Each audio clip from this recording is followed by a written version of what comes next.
घटगाँ नलबिला मागे पर्व में जोगदेले केन्दुझर सांसद। केन्दुझर जिला घटगाँ ब्लॉक बरजामपोसी पंचायत नलबिला ग्राम में हो समाज पक्षर मागे पर्व नियारा ढंग से अनुष्ठित होईछि। एथिरे केन्दुझर सांसद अनंत चरण नायक मुख्य अतिथि भाव जोग देइथिले।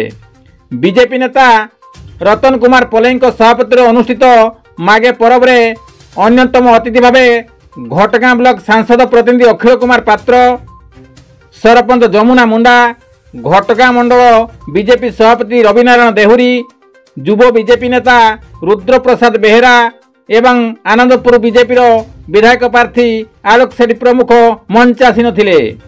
हो समाज पक्षर हिंदू मुंडा, सनातन मुंडा एवं देवाशीष मुंडा समेत ग्रामवासी एथिरे सहयोग करथिले।